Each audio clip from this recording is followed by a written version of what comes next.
Never when you talk dirty. Old, moi je suis assez content en fait. Je suis assez content. Il y a des choses qui m'énervent considérablement dans le film. Mais moi ça faisait longtemps que j'avais pas vu un truc comme ça. Donc je choisis Old parce que j'ai vu le film et que je le trouve super intéressant et je trouve qu'on en a pas assez parlé. Voilà, clairement. Bring it on.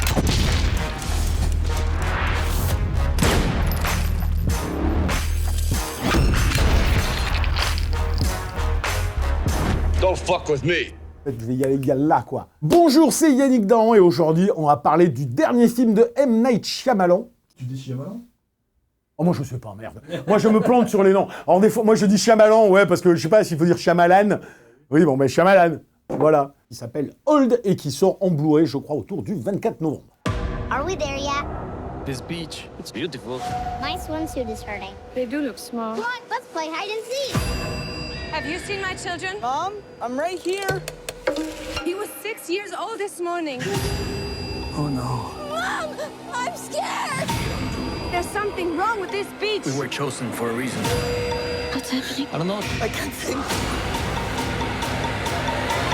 Old, c'est tiré d'un roman graphique français qui s'appelait Le Château de Sable, si je ne m'abuse.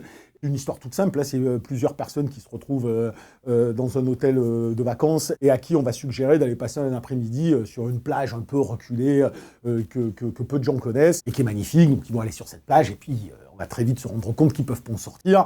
Une fois qu'ils sont sur cette plage, ils vieillissent à la vitesse de l'éclair. Bah, forcément, on va spoiler sur le film. Moi, je pars du principe que les gens l'ont vu. Sinon, tu peux rien dire dessus. C'est un film fondamentalement sur le temps qui passe de manière accélérée, avec tous les questionnements que ça peut poser sur la condition humaine, mais traité façon thriller, survival, entre guillemets. Toute la dimension un peu intrigue de genre, toutes les séquences un peu choc, moi je les trouve ratées.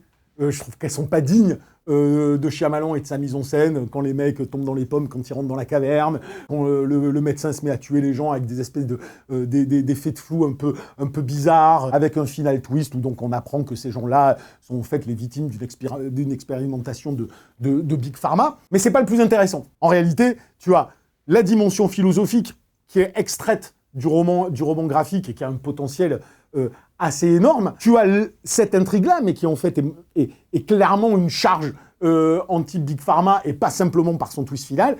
Et puis tu as la mise en scène qui te dit énormément de choses. Donc après, c'est par quel bout on l'aborde. J'ai envie de te dire, le film est presque même plus intéressant dans ce que sa mise en scène dit que ce que ces deux scénarios plaqués l'un sur l'autre, c'est-à-dire le scénar philosophique sur la temporalité, sur le vieillissement des personnages, sur donc toutes ces situations qu'on imagine et qui créent des moments aussi malaisants dans le film, hein, où c'est pas agréable, la gamine qui est enceinte à vitesse grand V, l'autre bimbo qui se démantibule. Bon, t'as toute cette notion sur le temps qui passe que beaucoup de gens ont traduit en disant qu'elle était un petit peu caricaturale parce qu'on avait un petit peu des personnages fonctions, tu vois, la bimbo qui supporte pas de vieillir, des choses comme ça, la psychologue qui est tout en mode il faut qu'on parle, une solution à tout, et qui vont, ben voilà.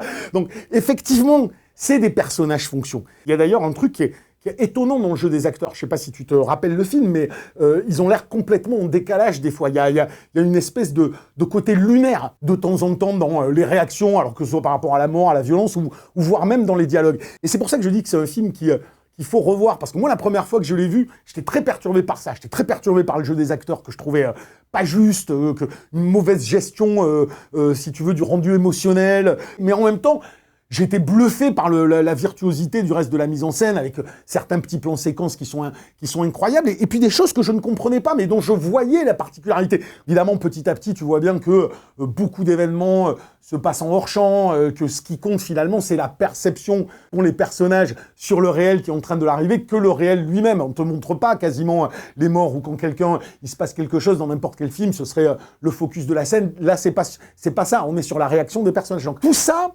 plus tous les éléments d'intrigue, fait que je pense qu'il chamboule pas mal le film. D'un côté, c'est assez jouissif parce que tu te dis, j'ai jamais vu ça. Enfin, faut être quand même un putain de grand metteur en scène pour sur une plage. Je veux dire, il y a rien, t'es dans une unité de lieu, pas unité de temps, mais unité de lieu, en tout cas, avec rien. T'as le ciel, la roche, le sable, et le mec, il arrive à réinventer systématiquement une scénographie d'une séquence à une autre, avec des cadres que moi je vois plus au cinéma, avec des audaces dans les mouvements de caméra que je ne vois pas, qui pourraient être de la virtuosité gratuite, mais qu'une seconde vision du film te confirme comme étant quelque chose d'extrêmement bien pensé. Il y a cette espèce de travelling génial, là, à un moment donné, le père et la mère parlent, et en fait, ils tournent autour, et toute la scène est centrée par un parasol, tu vois, enfin, il y a des idées incroyables. Donc en fait, si tu veux, même littéralement, le scénario thématique sur le temps qui passe en accéléré, la vieillesse, c'est intéressant, il y a des choses intéressantes, mais c'est même un peu grossier, c'est même un peu appuyé par les dialogues, tu vois, la mère qui s'engueule avec la fille qui dit laisse-moi du temps pour accepter que tu as trompé mon père, et que l'autre il dit mais on n'a pas le temps. T'es pas obligé de dire on n'a pas le temps, tu vois, je veux dire, il y a des choses qui sont un petit peu appuyées comme ça, et tu as toute cette démarche de progressive du film qui va revenir vers le cœur nucléaire de ce qu'est l'humanité, de cette famille, de son acceptation de la mort, de profiter de l'instant présent, tout y passe. En fait, le contrepoint philosophique, il est dit dès le départ. Il y a une scène au tout début du film où la femme, tu sais, il y a un couple avec 2 enfants, hein, c'est les personnages principaux, entre guillemets, ceux qui survivent jusqu'à la fin, et où elle est en train de lire un livre, et elle dit à son mari, tu sais le livre que je suis en train de lire? Et lui, il répond, non, je sais pas pourquoi. Elle fait, non, c'est pas grave. En fait, ça passe tellement vite que personne ne peut voir à vitesse réelle le film. Moi, j'ai dû mettre en pause pour voir c'était quoi le livre. Et ça m'a fait marrer parce que le livre, c'est Une liaison dangereuse, qui est un livre qui raconte l'histoire assez incroyable de Jean-Paul Sartre et de Simone de Beauvoir. Jean-Paul Sartre, c'est quand même le champion, le mec qui a fait venir en France la phénoménologie, puis qui a développé l'existentialisme athée. Alors, je ne vais pas dire que le film ne réfléchit que par rapport à ces notions philosophiques-là, parce qu'il y a différentes interprétations de l'existentialisme, il y a différentes interprétations de la phénoménologie, mais c'est quand même cette idée d'un être humain, maître de ses actions, en tout cas, être humain qui arrive sur Terre, qui est vide, entre guillemets, que son vécu, son expérience va progressivement le définir, et définir son essence, si je ne m'abuse. Je ne suis pas sûr, mais c'est ça. Tout est appuyé à cette tonne, en fait, dans le film. Et que quelque part, moi j'ai senti un truc assez marrant, hein.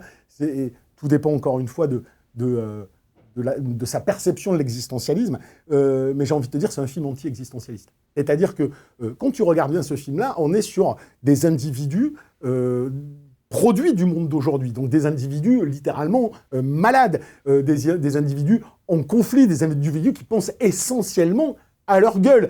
Tous les uns et les autres, hein. Le médecin qui pense à lui, la blonde qui pense à elle, qui ignore ses gamins, les autres qui sont dans leur conflit. Et finalement, il n'y a que cette famille un petit peu où ils font attention par rapport à leurs gamins. Mais il y a en fait, tout le film est une énorme critique pas simplement du monde dans lequel on est, mais de où est arrivée la société, de l'idéologie qui en découle. T'as tout cet univers-là qu'il va tuer les uns à la suite des autres, en fait, fondamentalement. Des gens qui ont sacralisé la notion d'individu, qui pensent maîtriser leur destin. C'est ça l'existentialisme. Et en fait, ils ne maîtrisent rien. Et petit à petit, plus rien d'existentialiste dans le sens philosophique du terme n'apparaît dans le film. Je me perds un peu dans mes propres réflexions, mais c'est un peu ça. Qu'est-ce qu'il est en train de te faire dans ce film-là? Il te fait une charge entre guillemets contre Big Pharma, avec des personnages complètement individualistes qui cherchent rationnellement un moyen de sortir quelque chose. Donc on est dans la raison, on est dans la science. Et la bascule, elle se fait, et c'est intéressant d'ailleurs, elle se fait à partir du moment où la gamine, qui a théoriquement 7 ans dans le film, tout d'un coup se retrouve avec un corps d'adulte et qui se confronte avec sa mère et tout ça, et qui se met à dire « T'es adulte maintenant, il faut que tu sois plus forte ». Et elle fait ça en se dirigeant vers la mère et en disant il faut que tu te connectes à quelque chose de plus grand ». Et ça commence comme ça. Et en fait, ce n'est jamais dit après, ensuite, dans le scénario. Et on arrive à ce fameux final. Alors, ce fameux final qui est un faux twist, hein, puisque pour moi, c'est quand même préparé depuis le début. Puis Shyamalan qui fait lui-même, si tu veux, l'instrument de cette science un peu folle, l'appuie encore plus.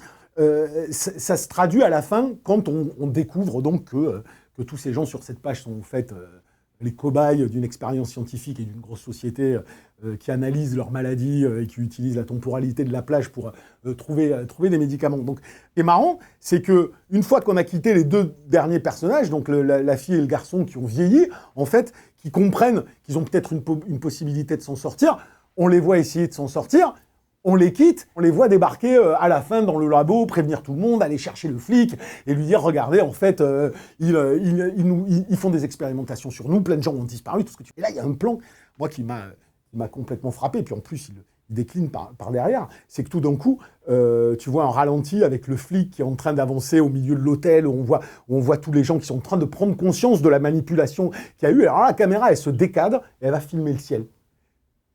Moi, j'étais là, mais pourquoi il va me choper le ciel? Et 2 secondes après, je suis encore plus surpris, c'est que tout d'un coup, on fait un flashback. Pas de flashback dans le film. Et là, tout d'un coup, on se retrouve avec cette espèce de flashback où on retrouve les 2 jeunes vieux, entre guillemets, qui ont essayé d'atteindre la barrière de corail en pensant que ça allait leur permettre d'échapper à la plage. Et on revient au moment où on s'était arrêté avant, et que la fille, elle, est coincée. Et tu sens qu'elle peut crever et que le mec vient pour l'aider. Sauf que quand on les voit revenir, c'est pas lui qui l'aide à la quitter, c'est que tout d'un coup, il y a une fissure surnaturelle, une intervention divine, littéralement. Le plan d'avant, c'est le ciel. Il t'a dit, je quitte ça pour vous montrer qu'en fait, il y a ça. Et c'est là où ça m'a fait marrer, c'est que quand j'ai regardé un petit peu ce que les gens pensaient du film, et jamais personne ne parlait de cette notion de spiritualité, qui est quand même propre à Shyamalan depuis ses débuts, et qu'on retrouve dans tous ses films, et pas simplement dans Signe. Mais c'est quand même un mec qui s'est toujours questionné sur sa foi, qui questionne toujours le réel et le spirituel. Ah bah c'est complètement flagrant là-dessus. C'est-à-dire que l'existentialisme athée de Jean-Paul Sartre, bon, bah, ça veut dire ce que ça veut dire. Et dans une société qui aujourd'hui a complètement sacralisé l'individu, il en est quand même à revenir à cette notion de spiritualité. Mais il ne le revient pas, il ne revient jamais en l'édictant de manière évidente par les dialogues ou par des situations, ça ne passe que par la mise en scène. Il y a une vraie exigence de spiritualité dans un monde qui l'interdit, en réalité. Tout va dans ce sens-là derrière de cette quête de spiritualité. Et ça passe que par la mise en scène. Moi, c'est ça. Et puis quelques dialogues au final. Quand il en revient à te dire que finalement, la seule chose de l'humanité, c'est ce cœur nucléaire à la fin de la famille et de l'instant présent et de ces gens-là, moi, qui finalement acceptent d'être sur cette plage-là. J'aime beaucoup, moi, ce passage que je trouve vraiment très, très beau et puis très intelligent, cette façon de le mari de dire on était en lutte contre quelque chose. Elle fait oui, mais je n'ai plus de colère maintenant. C'est-à-dire que j'ai accepté ce que je suis. Aucun autre des personnages qui sont les produits du monde dans lequel on est, d'une science dominatrice, de leur raison vendue en étendard ou de leur narcissisme, en fait, sont tous passés à l'as. Il est en train de dire je n'ai plus de colère. Puis juste après, il lui fait « j'ai oublié », c'est marrant, le mot qui veut dire les sentiments que j'éprouve pour toi. Et en fait, il veut lui dire « je t'aime » et il ne sait plus comment le dire. Si ça, c'est pas... tu vois, si c'est pas quelque part complètement évident, et il va plus loin encore que ça, c'est que dans cette scène-là, on est sur un plan large comme ça, le père meurt.